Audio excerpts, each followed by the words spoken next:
بسم الله الرحمن الرحيم الحمد لله والصلاة والسلام على رسول الله.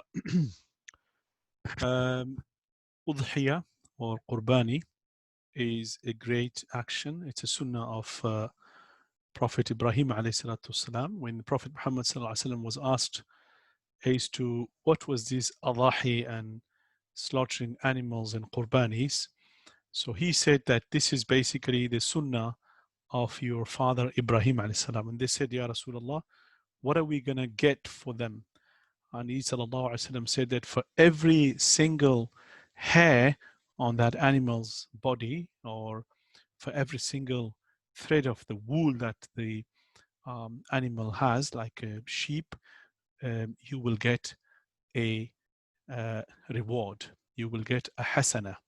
So there are many great rewards for these slaughtering animals. But today, inshallah, we are going to talk about a few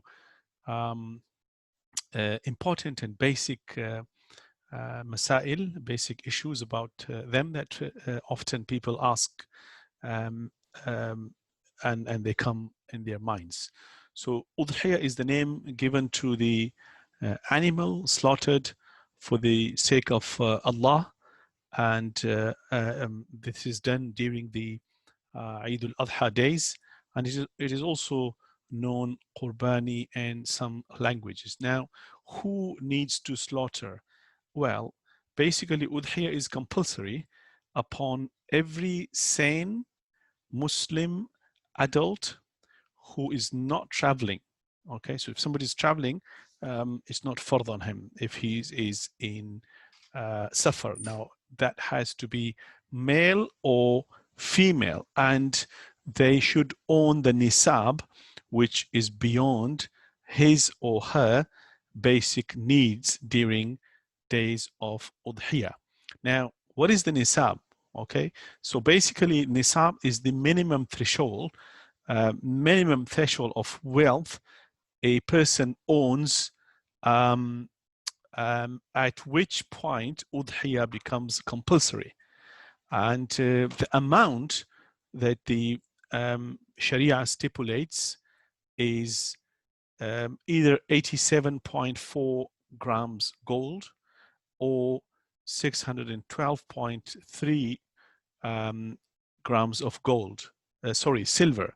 So 87.4 grams of gold or 612.3 roughly grams of silver. Now, this includes any item that is beyond one's basic needs, such as like clothes, properties, cars, and household utensils. It is not only cash as in the case of zakat. So zakat is different. In zakat, you have to have the cash or equivalent of the gold and stuff. But here, your car, your house, everything that is included. If so, you have that nisab and any other form of wealth that is equivalent to the above, value that we mentioned. Also, this does not have to be possessed for an entire year, as is the case with zakah. So this is different from zakah. In zakah, you have to possess the whole wealth for the entire year. But in here, no.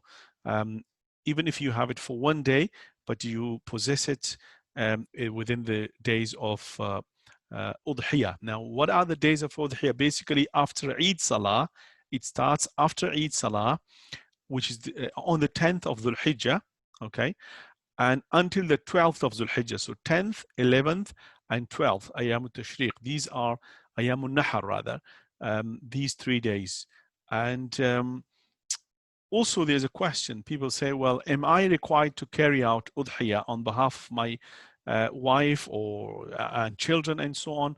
Well, if they meet the criteria of Udhiya that we mentioned earlier, then they will be sort of obliged and responsible for their own Udhiya, for their own Qurbani. However, if you carry out the Udhiya on their behalf, with their knowledge and approval, remember, with their knowledge and approval, then the obligation will be discharged from them as well. Well, some ask, about the missed udhiya. What if I missed the udhiya for the previous years? Well, the answer to that is that the value of average sheep should be given in charity for each year udhiya and that was missed. An animal cannot be slaughtered for each past year, so only money can be given in charity for the past missed udhiya, but not animal slaughtering itself. Now, another fact is that which animals people often ask should be slaughtered. Well, the animals of Udhiya and their ages are specified by Sharia. Okay, so these are the animals that could be slaughtered in Udhiya. So, for example, the small animals like sheep, goat, and ram. Now, they must be at least 1 year old. However, if a sheep is more than 6 months, okay, 6 months, more than 6 months old, but physically appears to be 1 year old. So you can look at it and you say, well, maybe it's 1 year because it's big, it's chubby, okay? It's more fleshy, so it will be permissible to slaughter such a sheep. Now, slaughtering these animals will discharge the obligation of only one individual, remember. But then the bigger animals can be shared between many people. So, for example, cow, bull, or buffalo, okay, and camel, okay. They could be, they must be at least 2 years old. So the age is different. Of the small animals, 1 year, but 6 months plus is fine if they look big. For the cow, bull, and buffalo, they have to be at least 2 years old, and for the camel to be at least 5 years old. Okay, and now slaughtering these animals will discharge, the bigger animals will, discharge the obligation of 7 individuals. And also, we often hear people, oh, there's so much poverty in the world, people are suffering, and why are we wasting so much money, millions and millions, on slaughtering animals? Remember, this is not your choice and my choice, okay?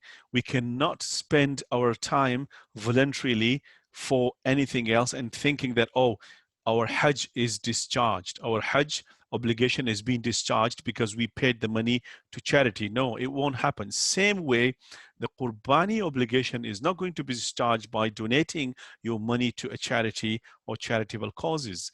So it is not permissible, again, to give the value in charity. An animal must be slaughtered. Of course, if there is no animal available, then that's a different thing, but an animal must be slaughtered. Now, what about the meat? So ideally, and sunnah way is to divide the meat of the slaughtered animal into 3 portions, one for one's self and family, the other one is for the relatives and families and friends, and the third one for poor people. But remember, it can also be given to non-Muslims, and one can take the whole meat and store it for themselves. There's no sinfulness in that whatsoever. What about the deceased? Okay, well, udhiya can be carried out on behalf of a deceased Muslim, and this would be voluntary and must not be done from the must be done from your own money and not from the money of the deceased person. So these are a few basic principles in Islam that we need to take in mind when doing udhiya. May Allah subhanahu wa ta'ala give us tawfiq and understanding, and may Allah subhanahu wa ta'ala enable us to keep carrying on the to keep carrying out the obligations of Islam. Assalamu alaikum wa rahmatullahi wa barakatuh.